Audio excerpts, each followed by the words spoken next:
اعوذ باللہ من الشیطان الرجیم بسم اللہ الرحمن الرحیم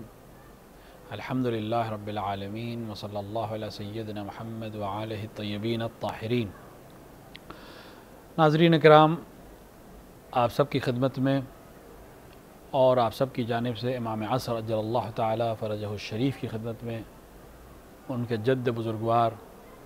ختمی مرتبت حضرت محمد مصطفیٰ صلی اللہ علیہ وآلہ وسلم کی شہادت کی تعزیت اور تسلیت پیش کرتے ہیں۔ حرم امام حسین اور باب المراد حضرت ابوالفضل عباس علیہ السلام کی بارگاہ میں آج اس اسٹوڈیو سے ان کی خدمت میں، آپ سب کی خدمت میں یہ پیغام تسلیت پیش کر رہے ہیں اس عظیم رسول کی شہادت کہ جس کو رحمت للعالمین کا لقب دیا گیا، عالمین کے لیے رحمت۔ وہ دنیا جو ابھی جغرافیائی حدود میں قریوں اور شہروں اور بہت حد تک ملک تک پہنچی تھی، آج سے 1400 سال پہلے جب انسانی فکر ایک زمین میں ان حدود سے آگے نہیں بڑھ سکی تھی جو ملکوں کے حدود تھے، وہاں ایک شخص آ کر عالمین کے رب کی بات کر رہا تھا، عالمین کے پیغمبری کا دعویٰ کر رہا تھا۔ آج جب انسان ترقی کر چکا ہے، آج جب انسان مختلف سیاروں پہ کمن ڈال چکا ہے، تب اس کو ابھی بھی یہ علم نہیں ہے کہ عالم کتنا وسیع ہے۔ جب ابھی ہمیں عالم کی خبر نہیں ہے تو عالمین کی خبر ہمیں کیا ہوگی؟ لیکن وہ شخصیت کتنی اعلیٰ تھی، اس کی فکر کتنی عظیم تھی، اس کا پیغام کتنا عالی تھا کہ وہ رحمت للعالمین بن کے آیا تھا۔ وہ صرف عرب کے لیے رحمت نہیں تھا، وہ صرف عجم کے لیے رحمت نہیں تھا، وہ صرف مسلمانوں کے لیے رحمت نہیں تھا، وہ صرف مومنین کے لیے رحمت نہیں تھا، وہ عالمین کے لیے رحمت بن کے آیا تھا۔ کتنے افسوس کی بات ہے کہ جو عالمین کے لیے رحمت بن کے آیا تھا، آج اس کے نام سے ہم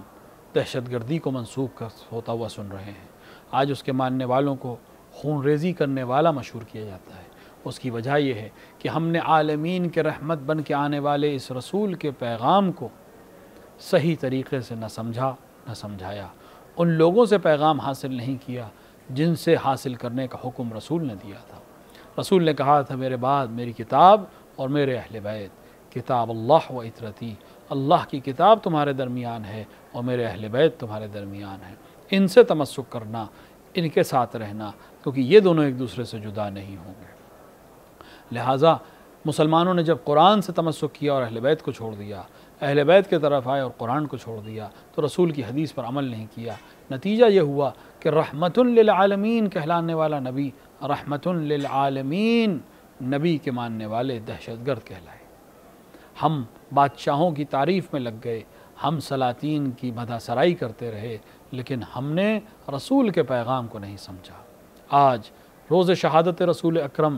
ہمارے لیے ضروری ہے کہ ہم عہد کریں کہ اے رسول اکرم، ہم شرمندہ ہیں اگر آپ کو صحیح طریقے سے ہم نے نہ سمجھا اور صحیح طریقے سے دنیا کو نہیں سمجھایا تو ہم شرمندہ ہیں۔ لیکن آج ہم عہد کرتے ہیں، آپ کی شہادت کے موقع پر ہم عہد کرتے ہیں کہ ہم آپ کی معرفت حاصل کرنے کی کوشش کریں گے، اپنی زندگی میں اس کو عملی کرنے کی کوشش کریں گے، اور تمام دنیا تک آپ کی اس